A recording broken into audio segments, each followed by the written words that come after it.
Matra 73, première.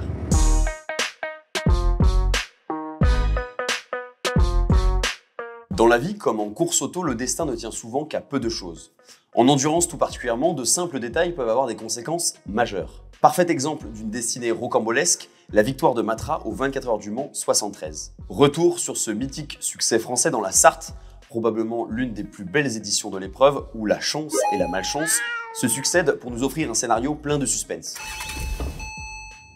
Cette année-là, la voiture victorieuse de Pescarolo et de Larousse souffrait d'un défaut technique insoupçonné qui finit pourtant par lui épargner un gros risque de crevaison et lui autorisa la victoire. Le week-end des 9 et 10 juin 1973 se tient la mythique 41e édition des 24 heures du Mans.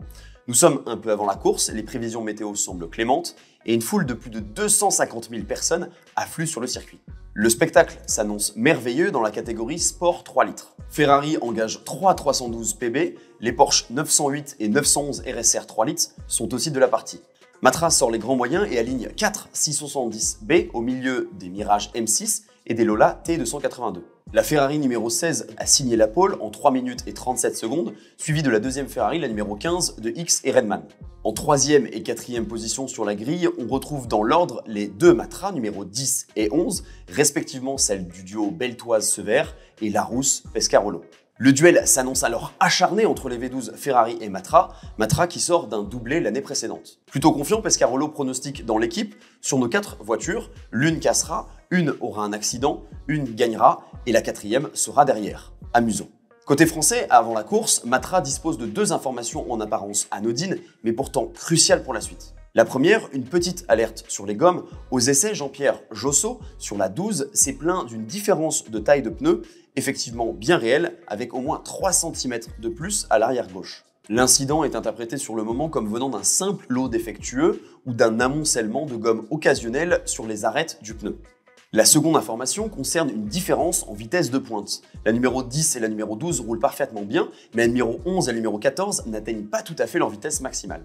Le départ de la course est donné et Ferrari s'installe en tête avec la numéro 16 qui joue le rôle de lièvre. Quelques heures après le départ seulement, la 312 PB en tête subit une fuite de carburant et cède la première place à la Matra numéro 10 de Beltoise et Sever. Matra prend les commandes de la course pour la première fois. L'écurie française n'est pas totalement irréprochable en ce début de course.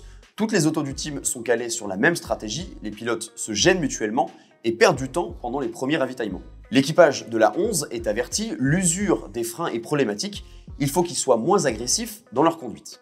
Le destin se met alors en marche en début de soirée. Alors que la numéro 10 est toujours en tête, la 12 de Josso déchappe subitement à l'avant gauche à pleine vitesse dans la courbe des Hunaudières. Heureusement, sans gravité, j'ai vraiment eu de la chance de ne pas sortir, déclarera Josso. Les dégâts causés ont arraché l'aile, cassé la suspension et entraîné des défauts électriques. De retour au stand, Jean-Luc Lagardère, le manager de Matra, fonce sur Josso pour s'assurer que c'est bien le déchappage qui a ensuite cassé la suspension et non pas l'inverse. Le patron redoute d'abord un souci de suspension qui l'aurait poussé à retirer toutes ses voitures par précaution. Finalement, les réparations se font et la voiture repart très loin derrière. Ce problème de pneus ne fait que commencer et n'a pas fini de donner des sueurs froides aux équipages français.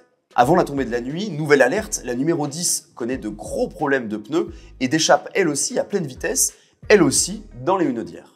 Victime d'une grosse sortie de route, heureusement sans gravité, Beltoise est contraint à l'abandon. Dès lors, l'équipe redoute que toutes les voitures ne subissent le même sort et cherche à comprendre ce phénomène particulièrement dangereux. Peu avant 21 h, Matra est devant avec Volek et Depailler, mais la numéro 14 est elle aussi contrainte d'abandonner en raison de problèmes de frein et de moteur, laissant Reutemann prendre les commandes.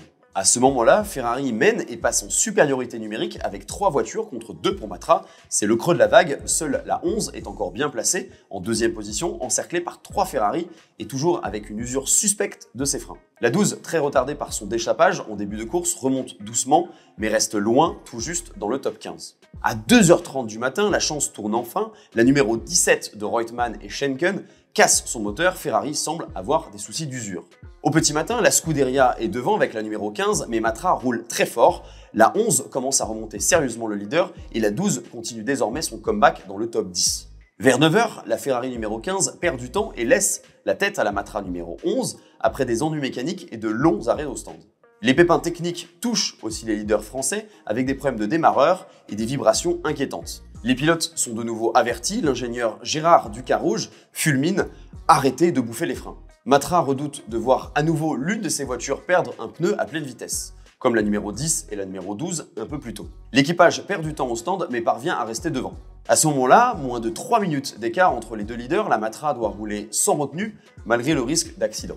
Derrière, Ferrari met la pression avec la 15 toute proche et la 16 qui verrouille le podium. Ferrari doit ralentir pour limiter l'usure, mais cela ne suffit pas à l'épargner. À 14h27, la 15 casse son moteur. Les Italiens perdent a priori toute chance de victoire, soignent leur dernière auto et ne peuvent que subir le retour spectaculaire du duo Josso-Jabouille. Matra prie pour qu'un déchappage ne vienne pas tout gâcher et mettre la vie des pilotes en danger. La voiture de tête continue de consommer ses freins sans explication. Finalement, la victoire ne leur échappera pas. À 16h, la Matra numéro 11 boucle son 350e et dernier tour. La Matra numéro 12 complète miraculeusement le podium avec une remontée incroyable. Après la joie de ce succès historique, l'ingénieur de Matra Bernard Boyer s'intéresse à ce problème de déchappage qui a mis la vie des pilotes en danger et qui aurait pu leur coûter la victoire. Goodyear n'a pas d'explication claire, mais la piste d'une mauvaise conjonction entre le choix des gommes et les roues de 13 pouces semble sérieuse. L'amoncellement de matière sur les bordures et les déformations à haute vitesse auraient provoqué les éclatements au contact de la carrosserie. On constate également sur la numéro 11 victorieuse que l'axe de la pédale d'accélérateur appuyait très légèrement sur le frein. Lorsque les pilotes étaient à fond sur l'accélérateur, le pédalier léchait constamment un petit peu les freins. On comprend donc mieux l'écart de vitesse en pointe et l'usure prématurée qu'elle a subie. La numéro 14 avait elle aussi des problèmes de frein, mais a finalement abandonné à cause de son moteur. En conclusion, les deux autos ayant déchappé étaient les deux voitures les plus rapides en pointe. Le petit défaut de pédalier de la numéro 11 lui a permis très certainement la victoire. Les quelques km/h de moins en pointe lui auraient épargné la déformation des gommes et donc une crevaison. La courbe des Hunaudière, peu avant Mulsanne, particulièrement rapide avant l'instauration des chicanes, est probablement aussi un élément déclencheur déterminant poussant le pneu à sa limite, à l'avant gauche tout particulièrement. Le destin et la finesse des pilotes restent néanmoins les raisons les plus évidentes de ce succès. La numéro 12, ayant certes déchappé en début de course, a cependant réussi à tenir un rythme infernal sans problème jusqu'à la 3e place. Une anecdote technique qui illustre bien la difficulté à maîtriser tous les paramètres en course, les pilotes de l'époque n'avaient pas d'autre choix que de faire confiance à leur machine pour gagner. Une histoire qui nous a offert l'occasion de nous replonger avec vous dans l'une des plus belles éditions mensuelles de l'histoire. Le récit des coulisses de cette course mythique est documenté dans le livre de François Hurel, Matra au Mans, aux éditions du Palmier. Pour retrouver les prochaines histoires, pensez à vous abonner à la chaîne. Retrouvez aussi toujours plus de contenu sur mechanicus.com et sur les réseaux sociaux.